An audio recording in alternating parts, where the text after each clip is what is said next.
Hello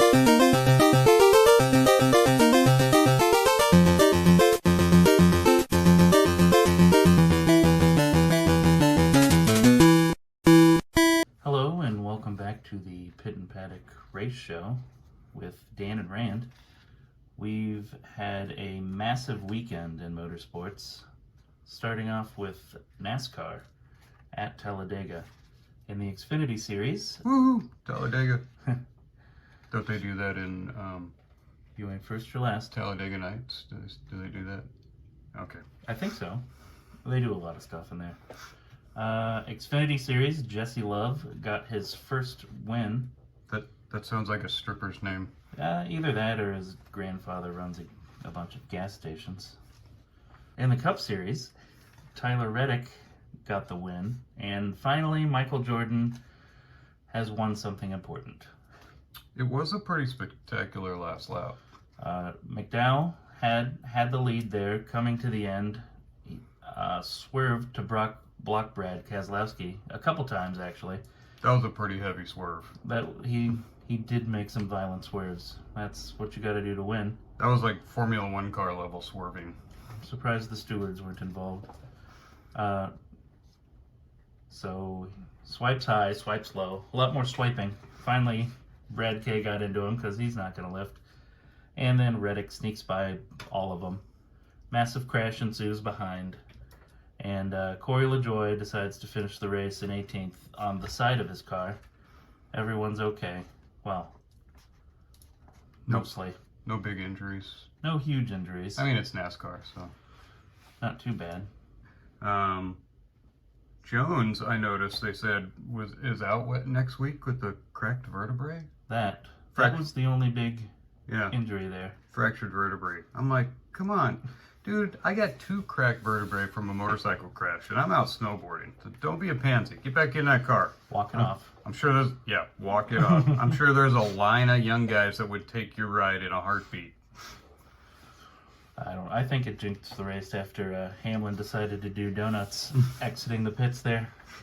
Was that for water it turned out to be? Yes, it rained earlier and some of the water leaked back up onto the track, so there were puddles right there at the pit exit. Like weeped up from the ground, or it just flowed out from somewhere? I guess. Yeah, that was funny. It did look like he was doing donuts. Like, woohoo! I won this. No, you didn't win the stage. Somebody I saw. Yeah, they just pulled around like, watch out for that puddle. Nope.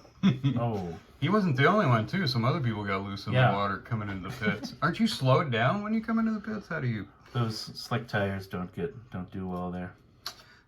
They should have been on their damp tires for, Talladega damp tires. Talladega damp tires. Hey, my man Gilligan had a season-high 8th finish, and he didn't even have the Peanuts sponsor on his car, and he still. It might be lifetime high finish. I'm not sure. He is good at the drafting tracks. Is he? Well, the main point of the race now was fuel saving, and that's pretty much the new normal on the drafting tracks. Cars racing around. Well, it looks good because they're 3 wide and you got people battling, but they're all going at 60 to 80% throttle, trying to save fuel to get a faster pit stop next time. So you don't really need restrictor plates anymore. It seems that they can handle it themselves. When did they get rid of restrictor plates? Was that like 2 generations ago?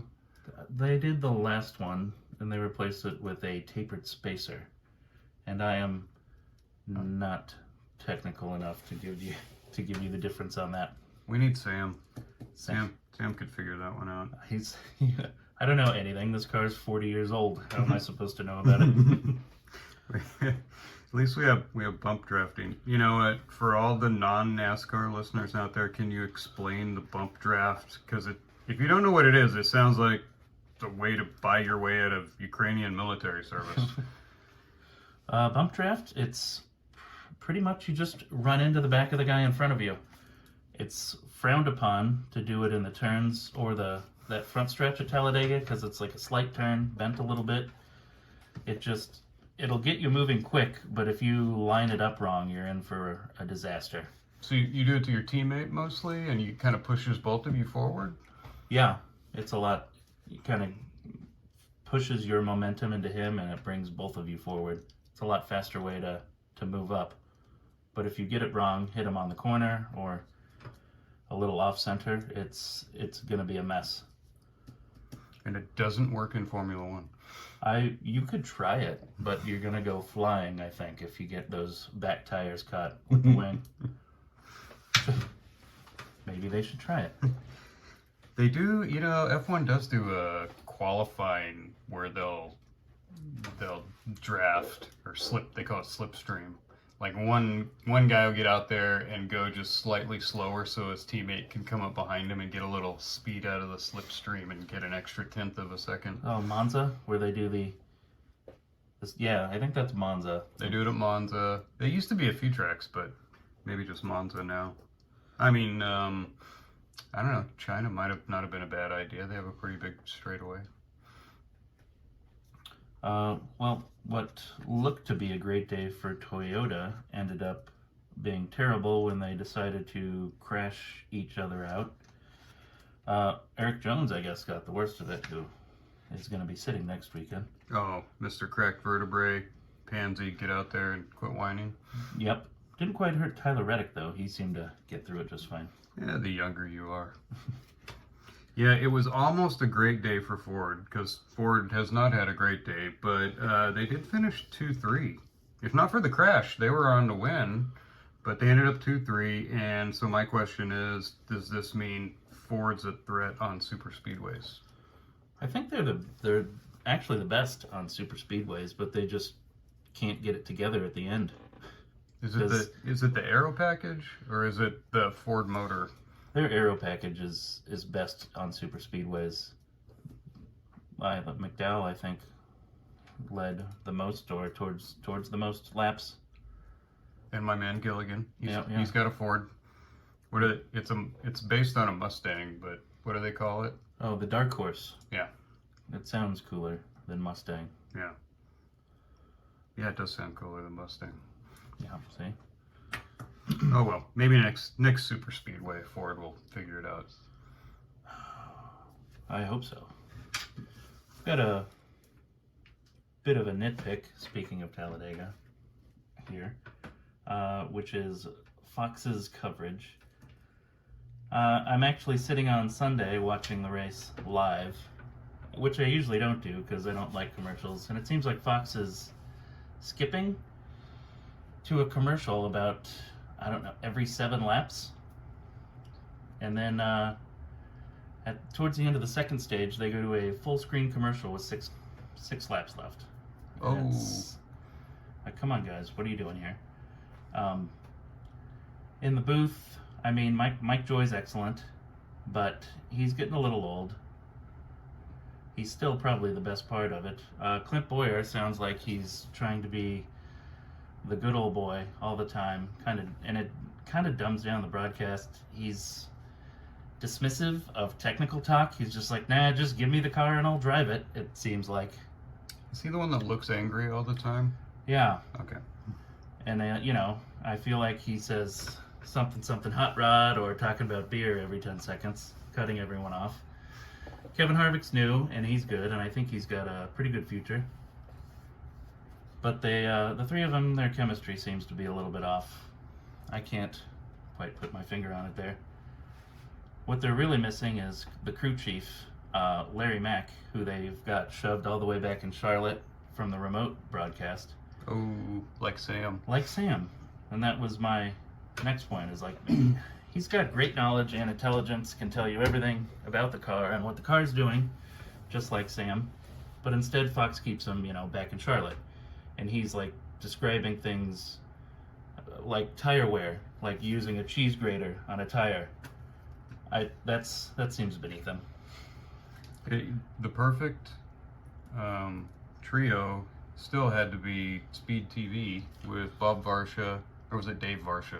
Bob Varsha Bob Varsha, Steve Matchett, who was the former pit chief, and then Drunk English Guy, who was the former racer.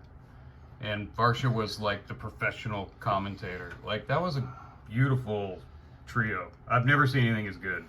Matchett was excellent at the technical things also. Oh yeah, he knew, he could explain to you, like, the grooves at the bottom of the car made such a huge difference when they came out of the rear diffuser and all that stuff. That's what the NASCAR broadcast is missing, is that in-depth technical what's going on. And Larry Mack is perfect for that. He gets some of it in here and there, but it's few and far between, it seems like. Then at the end of the race, which is what really set me off after that massive crash, it was 2 minutes until they actually showed a replay of the crash. It was 3 minutes until they actually said that all of the drivers are fine. They interviewed the winner at 4 minutes, Tyler Reddick. And then finally, 7 minutes later, we found out that a car was on its side and finished the race that way, which seems kind of ridiculous, having it happen right there in front of you. That's just poor journalism right there. I'm getting tired of Fox, I guess. How many more races do they have? Does NBC really do that much better? Oh, I think so in my head until we get there, and then I'll find complaints. That's all right, though. What about paint schemes? What did you like this week? On a better note, I enjoyed the Tyler Reddick winning car. They kept showing the overhead shot, and what is Mercedes doing sponsoring a car in this race? The little Jordan Jumpman logo looks like the Mercedes logo. Yeah, I thought the same thing, because I'm watching it on my tablet, so it's small, and I'm like, why is Mercedes sponsoring a car? And then I'm like, oh, it's just Michael Jordan and his bank. Is that where they're moving Hamilton for the rest of the season? Yes. They're going to bring him in to drive that car later in the season. I kind of liked the 47 Stenhouse car because it had an English muffin on the side, and I like an English muffin, especially when you put butter on it and my wife's homemade strawberry jam. Mm-hmm. That's really good. I like an English muffin. I like some cream cheese. That's more of a bagel. Yeah, you gotta get the bagel for cream cheese. I don't know, cream cheese on an English muffin? No, yeah, I'm thinking of bagel. Well, that's like French stuff on English stuff. It just doesn't quite work. I believe he's had bagels on there also at some point. I'm going to jump in a week early because I like this car so much. Bubba Wallace is running the Air Force A10 scheme with the painted on mouth at the front of his car. I think that's probably one of my favorite NASCAR schemes of all time. They should do some painted on miniguns and Hellfire missiles too. Man, that would be a great race. Yeah. Or they could do real ones. That would be aerodynamic. Twisted metal. Yeah. I also kind of like the number 16 car, Van Gisbergen. Bergendorten. Anyway, he had French fries, and they looked really good. Watching that car go by made me want to eat French fries. Well, I guess that's what they're trying to do. Good job. And I forget who the French fries belong to, but they just look good. Wendy's. Oh, was it Wendy's French fries? Wendy's French fries. They don't have good French fries. Well, the picture looks good, and that's all that matters. Yeah, I was thinking McDonald's French fries, because, I'm sure they're really awful for you, and they've been frozen for most of their life, but they still somehow taste good. They put some sort of drugs in the fryer. I found out earlier today, NASCAR will be trying out an option tire for the All-Star race next month, which will have red sidewalls. It's going to be softer than the normal tire. And if it works well, they could keep using it at the short tracks to improve the racing. That also, along with the wet weather tire they'll have if it rains, so they're pretty much turning into IndyCar. I wonder when they're going to add 100 seconds of push to pass. Actually, they need something to shake it up. Some of the short track races get pretty one channel. So forcing you to do they probably won't dictate the number of laps on the option tire. Just like you have to run that tire at least one. What I heard is you start on the regular tire and you have to run it during the race, and then you can whatever else you want to do is up to you. What if it's better than the regular tire? Then everybody wants to start on that tire. But you have to start on the regular. Yeah. So, but I don't. After that, it's whatever you think works. I'll see everyone running on the option tire the whole race, I think. Yeah, if it works, then they could have 3 tires to choose from. We're turning to Formula One here too. Yeah. All right. What's coming up next week? Next week, we've got high banked 1 mile concrete oval in Dover. Isn't that the place the Germans always want to go to and could never get to? Close. Oh, it's not the English Dover. No. Okay. It is white and high banked, I guess. That's sort of similar. And there's no German drivers, so. No, not this time. Unless Reddick comes with his Mercedes car again. The Mercedes car. 400 laps, 400 miles there. Oh, it is 400 and 400. You don't even have to cheat. No, they got the number. Right on. All right, let's move on to some IndyCar, where after a long dry spell, we finally have IndyCar racing again. This time in Long Beach, or as I like to call it, the Monaco of America. Oh, finally. I was starting to feel like IndyCar was ghosting us. It felt like IndyCar was ghosting the whole country. So long. 6 weeks. You know, we've kind of ranted enough about why they have to have 6 weeks between races. You mean in every week that they haven't had a race? Every week, yeah. I mean, I think even when they had that thermal, whatever you want to call it, we still ranted at having 6 weeks of nothingness. Will Power jumped into the lead from second place on soft tires, but he had to pit early and never made it back to the front. Instead, it was the old man from the mountain, Scott Dixon, with the wily fuel mileage win. We call that the old Danica Patrick. That's right, the only race she ever won was a fuel mileage win, wasn't it? Yep. In Japan. Japan. Yeah, I can't blame her, women are at a physical disadvantage. They don't have power steering on IndyCar, so she's got to wrestle that steering wheel around all the time, and it's not fair. No, I won't make that joke because we'll definitely get demonetized. Inside. Yes, it's an inside thought. What? That one will be on the extras at the end at the season-ending show. What happened with Pato O'Ward and Rossi? It looked like Pato misjudged one of the turns there and just nailed him from the back, pretty much setting both of their races back. Not good news for McLaren. I thought they had a pretty decent shot at it. Oh well, I'm tired of seeing Pato O'Ward win just because he sounds like a 8-year-old boy on the radio celebrating with his high-pitched voice. Is that Pato? Oh. Yeah.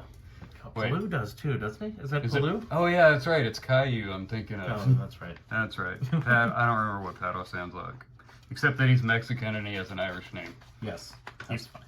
Probably got relatives from the Civil War that went to Mexico after the South lost the Civil War. Does he celebrate St. Patrick's Day? Yes. Later in the race, Colton Herta used the bumper to get past Newgarden, and Newgarden wasn't super happy about it. He hit, so his nose of his car hit the gear actuator in the back. Like, it's a 1 in a million shot. Knocks Newgarden out of gear, and he loses, 2 spots?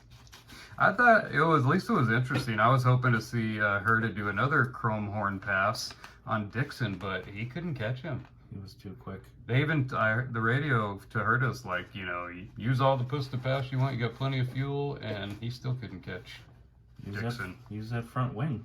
Dixon's like he's the Fernando Alonso of IndyCar now. Oh man, he's strategy master and fuel saving. Yeah, I don't know how he saved fuel like that, but yeah, he got another win. Hopefully, I mean, Newgarden was pretty upset about that hit, but I don't want to start hearing constant complaints from drivers about blocking and impeding and some contact. Let's keep the European rules and the European whining over there in Europe.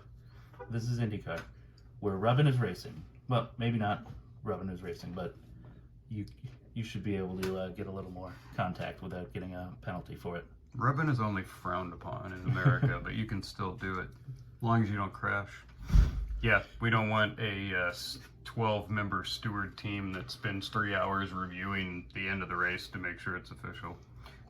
Honda finally showed they could win on a California street course as they swept the podium 1, 2, 3.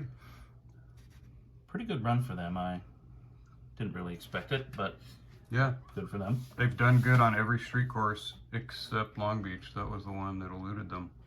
Yeah, Newgarden was right. Well, he would have been right there if not for Oh yeah, Herta. yeah, he would have ruined the 1, 2, 3. Yeah, if Herta hadn't gotten past him, it would have been a Chevy Honda. Oh well. Back to Rossi. Is he gonna still be around after next year? I don't know. He has done nothing since his first year with Andretti. He got the Indy win and he got another win, and it's been like what 3 years now since he's even finished in the top 5 in points. Oh, he's a camel. Especially with McLaren now, you're gonna have to show up. They've got hundreds of young drivers just waiting to get on the McLaren team that might push him forward to Formula One. He's lucky he's not on a Red Bull team. He wouldn't last. He'd be after a year. He'd be out. Red Bull will take you out in the middle of the season if you're not doing well or you crash too many cars. Oh yes, so that reminds me. Earlier I was complaining about commercials in NASCAR. So after watching the IndyCar race on USA, I did a little comparison. So the NASCAR race was 193 minutes flag to flag on Fox. IndyCar was 100 minutes. So 58 minutes of commercials in NASCAR. Only 19 minutes of commercials in IndyCar. That's 19% of the race in IndyCar and 30% of the race in NASCAR. Ooh. IndyCar only had 6 minutes of full screen commercials during green flag racing. The rest were side by side, so you could still at least see what's happening. NASCAR had 29 minutes of full screen green flag commercials, which is 15% of the entire race. That's kind of ridiculous for NASCAR, but that is great for IndyCar. That's like Arizona, Texas versus California, Texas. Man, it's so tough to watch a race live. Yeah. And NASCAR's on the California side of that. Yes. I'll throw in a F1. 0 commercials in a 100-minute race. 0 commercials, and all it costs is $70 for the year. Even on ESPN, they don't run commercials. Oh, yeah. They go straight through. I still like F1 TV better. Like a soccer game. Well, on F1 TV, you can switch over and get the stats or any in-car camera you want, even on replays. Yeah, and you get all the sessions, everything. Great product. I wish all the series had that option so I could just avoid cable altogether. Exactly. Yeah, I can't. You know what? I'm trying to think of the last commercial I actually watched through. Maybe Super Bowl, because people try to watch the commercials there, but... Yes, because I remember watching that live. Yeah. Even on stuff like Hulu, where they make you watch commercials, I just turn the sound down until it's over. The mute. Yeah. I'm not listening to commercials. I'm just throw an ad, a 2-second ad like YouTube does that I can ignore instead of the long, Hulu still does like 3 straight minutes of ads. Nobody's gonna watch that. And they like to rotate between the same 6 ads altogether. Yeah. Anyway. What did you see for strange sponsor watch in IndyCar? What'd you like? I think Linus Lundqvist had the Pop-Tart car out there. Oh really? What? I couldn't see that. It was unfrosted, I think. It was promoting like a Netflix documentary about Pop-Tarts. I don't know. Jerry Seinfeld was involved, is where I saw it, but on his car was an unfrosted Pop-Tart. Who thought a documentary on Pop-Tarts was a good idea? Jerry Seinfeld. But and someone saw it and were like, oh, Jerry Seinfeld's attached. Green light, let's go. That's, as long as he's funding it, Yeah, Pop-Tart away. That's the kind of thing you watch at 4 in the morning when you can't sleep. And what's on now? Back when you had 30 cable channels. I don't know why they made it. Oh, look, a Pop-Tart documentary. Let's watch that. But I like seeing a Pop-Tart on the car. I did once learn how the chimichanga got invented when somebody accidentally dropped a bean burrito in a deep fryer and said, wait a minute. Wow. Give that guy a medal. Yeah. I was going to say strange sponsor was number 20, Rasputin, whatever. So his sponsor was Guy Care, and I'm not sure what that is. I I've got a couple answers, but I don't. I think all of them would get us demonetized. What Oh. kind of guy care? I mean, that could be like shampoo products or Maybe he's French Canadian and it's pronounced Guy Carré. Guy Carré. Some dude named Guy Carré sponsored his car for Long Beach. We got Oh, I saw a tweet earlier this week from the Indianapolis Motor Speedway saying, "Feel free to donate to give us more of your money on top of all the tickets and travel you've purchased to offset carbon credits." So you can buy carbon credits Yes. along with your ticket. The Speedway will happily take more of your money for carbon credits to offset all your travel that was already far too expensive. So remember that next time you go to the 500, that feel free to give them more of your money. If you feel guilty about the pollution coming out of the cars, you can just send them money and that'll make the pollution magically go away. Yes. How does that work? They get money and the pollution stops existing. Yeah. I mean, how does money stop, pollution, climate change, whatever you want to call it? If I just buy enough credits, then the pollution gets less. Uh-huh. How does that work? That's what everyone says, so it's true. Oh, okay. We got another IndyCar race coming up? 2 in a row? What? This must be a misprint. Oh, I guess it's not. It's the Alabama Grand Prix. One of my favorite race titles. And I'm going to wonder how many times someone, Lee Diffie, says the Augusta of motorsports. How is it the Augusta? I thought, isn't Augusta like the most prestigious of all golfing? He's talking more of the pristine grass and the upkeep of the racetrack, how nice it looks, not the prestigiousness of the actual race. Okay, there's some nice grass there. Yeah, but How did Alabama get back on to the IndyCar series with the road course? Didn't they used to have an oval race long ago? Oh wait, where's Pocono? I don't remember. No, Pocono's Pocono's Florida. Pennsylvania. Oh, yeah, Pocono. It sounds like Florida, doesn't it? It does. That's the triangle one, right? Triangle. With 3 different turns. Yeah, that's the tricky triangle. Which IndyCar is not racing at this year, but NASCAR is. NASCAR. They haven't been back since that crash that paralyzed David, was it Wickens? Robert Wickens. Well, it was either that or Talladega for IndyCar, so yeah, they went with the road course. I think I'd rather see IndyCar at Talladega. That would be so much fun and somewhat dangerous. Yeah, I mean, I like a road course, but there are plenty of road courses and a bunch of crappy ovals, so I'd love to see a good oval like super speedways. Do they have any? The only super speedway they go to would be Indy. Nashville, but that's only 1.25 miles this year. So that's the next biggest speedway race. That's pathetic. Yeah, I mean, Indy's a 2.5, and it's got the weird short chute, so it's not like a modern super speedway. But yeah, they need to go to Daytona or Talladega or one of the super speedways. I wonder how fast they could probably go. Even at Fontana, I remember DeFerrin ran 2:40 something in a qualifying lap. Yeah. Before they ripped it down.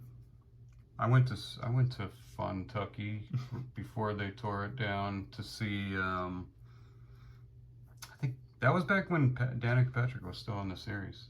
I just remember at the beginning, early, before the race starts, when all the media is down there, like 95% of the media is around Danica Patrick's car, and then all the other cars just kind of look lonely. I won the last race. No one cares. Yeah. Wait, I'm the champion. Yeah, we don't care. We want to interview the woman over here because she's pretty and different.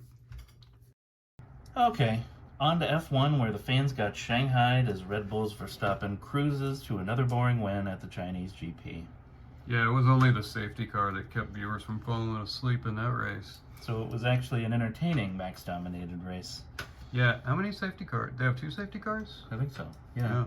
They love the safety cars. If you just cut and trash Max out of that race, then it was an interesting race. But Pretty good. once again, we've got a super dominant car, and I think his teammate Perez was easily in second until he got kind of screwed over by the safety car. Yeah. I mean, it all started on Saturday with the sprint race, which was exciting because Max started 4th, but still ended up winning the race by 13 seconds in, what was it, 20 laps, I think it was? Yeah, it was about as exciting. But plus, they don't really race that hard in the sprint race. Nobody wants to mess up their car. That's true. I mean, I like the sprint race. You get a little extra race. Maybe somebody at the back will race hard, but is it more interesting than watching practice, at least? Yeah, I think it is. Yeah, and they're still gathering data. They can still change their cars up before the race. So. Probably more useful data with all the other cars out. You would think so, because you get race pace data out of it versus just random running in practice. But still, I mean, it was boring at the front. At this rate, I think F1 viewership's going to find itself below the World Rally Series pretty quick. They need to do something. It's not great, especially with all the races being on in the middle of the night so far. Yeah, they need to do my phased budget cap, where you get a little bit to develop the car and then a lot more to develop it over the course of the season, so you have money to actually make adjustments and catch up. That might help. A little more like the real world. Now, what the hell is Lance Stroll doing? Right, was that under the safety car when they're just, doing some pace laps, plows into the back of Ricardo, then blames his bad driving on Ricardo for getting hit? Yeah. He's reminding the world why nepotism is not a virtue. Man. That they're, I don't know. How long can his dad leave him in that seat when I think his cumulative is like 60 positions behind Alonso when you add up all the races. I don't know. It's really awful. Sometimes I'm like, oh, surprising run from Stroll there, but then he does something like that again, and it's like, come on, man. I mean, there have always been pay-to-play drivers, the driver that brings sponsorship money, but they're usually somewhat competitive with their teammate. Like, Lance is just miles behind Fernando. Lance was, my favorite moment of the race was the exciting battle for 16th between Lance Stroll and Kevin Magnussen. Super exciting battle for 16th. This reminds me of what they do in NASCAR. Two drivers fighting to prove that they belong in an F1 car. I'm not going to finish last. You are. You're last. No, you're last. Ferrari performed worse than expected. All the experts were talking up their chance of beating Red Bull because of, it being a front downforce type of a track, and instead they get beat by McLaren. I was expecting a little more from Ferrari. Yeah. Well, they did beat each other up a little bit. That seems to be happening quite a bit recently. Yeah. Sainz started it off. He really knocked the crap out. He gave a really good tire bash to Leclerc in the sprint race. Did it? That's when it started. Yeah, and then Leclerc got him back and did the same thing in the real race. And he said, I was just trying to rattle his cage. Yeah. No, that's not what he said.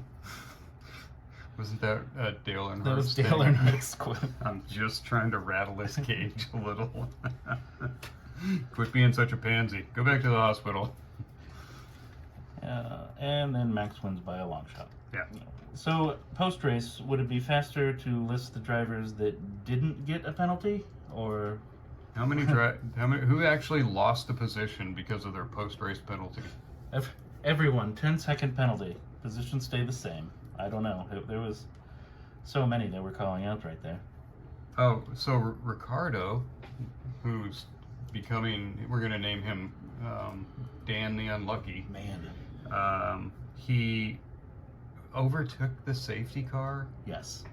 Or he overtook someone during a safety car because, that person overtook him and he's like, oh no, I was just taking the position back. Oh yeah, sorry, 10-second penalty. But then he retired the car, couldn't serve the penalty, so okay, 3 grid positions at the next race. Man. Jeez, that's just harsh. He cannot catch a break. He is the unluckiest driver so far. He was in line for his best race of the season, and then, nope, everything falls apart. Who else? Sargent also decided to overtake. Ooh, he's barely better than Stroll. Man, he's not looking good for next season. Did he get that seat because he's American and they're trying to get more American viewers? Don't they know that doesn't work when they're at the back? What was up with the surface of the track? Like, they hadn't raced there for 5 years, and then the surface was just horrible. Well, from what it looked, especially with the rain on it, I thought that it must have been repaved since the last race there years ago. But then it turns out that it wasn't actually repaved. They just painted it black to make it look new. Oh yeah, they put a coating of bitumen. It's a seal coat, basically. Trying to, it just made it really slick. Did not do great in that wet No. wet practice and qualifying later. Someone high up in the Communist Party. That looks ugly. Fix that thing. That won't be a good idea, sir. I don't care. Haas, though, once again got the Lance Stroll point for 10th place. I like the Lance Stroll point. Yeah, well, that's the saying. All right, because you have the 5 teams that are always 1st through 10th, except Lance Stroll, who always finishes out of the points. So it's whoever gets that point that Lance Stroll should have had, he gets the Lance point. But yeah, this time it was Hulkenberg. Good job. So coming up next in Formula One is the Miami Stadium Parking Lot Grand Prix. They still don't have a real racetrack. And that's going to be the racetrack for as long as it's there. Is that the one where they paint the lake on there and set boats on top of it? Yes, the fake lake. Made from blue paint. Probably due to climate change. It's, what I'm asking right now is, when are the upgrades coming? Because I'm already tired of watching Red Bull win again all year long. I don't think Haas has enough upgrades left to catch Red Bull. Haas brought all their upgrades to a sprint race, which everyone says not to do, and because you don't get enough data out of it, and they barely finished 10th. Like, it really didn't make that much of a difference. Still got a point? Yeah, they're still first among the last 4 teams, right? They're probably close to their total points from last season too. Wait, weren't they 0 last season? They were in last place. Yes, I don't remember if they got one or not. I think they might have scored 0 points in 23. Great job, Gunther. That's enough Formula One. What else happened in racing this week? Super busy. On top of all these 3 series, we had IMSA. They were also racing at Long Beach. Not quite world endurance level, but it's fun to see those big cars bashing around on a street course. That's why I like to see NASCAR on a street course. Yeah, you can bang into the wall and keep going. But the number 25 car, which was it Ganassi? Was it one? No, it was a Rahal car. Yeah. It was a Rahal car. I thought it must have been Graham Rahal driving it because they had such awful luck and got crashed out. One of those, I'm just in the wrong place when somebody else makes a mistake. Oh, man. Yeah. And then they tried to get it back to the pits and crashed again. I'm like, oh, yeah, that's Graham the unlucky right there. Or nowadays, Daniel and Ricardo the unlucky. Man, both of them just have the worst luck, it seems. Yeah, but it was fun. So IMSA on a street course, worth watching. It's exciting. Fun race. Lastly, Nerd Alert, Abu Dhabi, the country, not the company, is sponsoring an autonomous car race this weekend. They're going to have 4 AI-powered cars competing against each other, and former Russian Formula One driver Daniel Kvyat. What was his name? Kvyat? Kvyat? Is that how you say it? Yeah. Well, what was the nickname we made up for him when he drove? Kvyat? It was... I think it was Kvyat because he would always crash into people, so it was like, cover your butt. NASCAR Xfinity driver Daniel Kvyat. Yeah. That's exactly what. Did he drive at NASCAR? He was in the Coda race in the Xfinity series, I think. Oh, okay. Yeah, that's right. That's right. You know, the obvious stepping stone after Formula One, you want to do Xfinity. Yeah. Well, didn't Kimi Räikkönen go from F1 to NASCAR trucks? Yes. And was it Dave Varsha that said, "Oh, NASCAR Formula One, a stepping stone to the NASCAR series"? Oh, I wonder how he's going to do. He better beat those AI cars. Yeah, it's a really weird format. Like, they're gonna let them run a few laps and then bring them back in and fiddle with the software and then put them all out there again. And then they're gonna have a final race where Kvyat gets like a head start and then they see if the AI car can catch him. Oh. So, but they made sure to tell you they have no plans to replace human race car drivers ever. So I'm glad they said that. Yeah. Just ever? Yeah. Oh. No plans to. Yeah. Which is why they're doing all this, to not do the natural thing that you would expect them to do. Oh, okay. Yeah. Yeah. Formula One doesn't need that. It's already enough of an engineering race anyway. They don't need AI powered cars. No. That's it for this week. Tune in next week when we're a lot funnier. And we have 2 races. There's no Formula One. No Formula One. So IndyCar and NASCAR. IndyCar and NASCAR, a lot funnier. And a lot all funnier. coming up.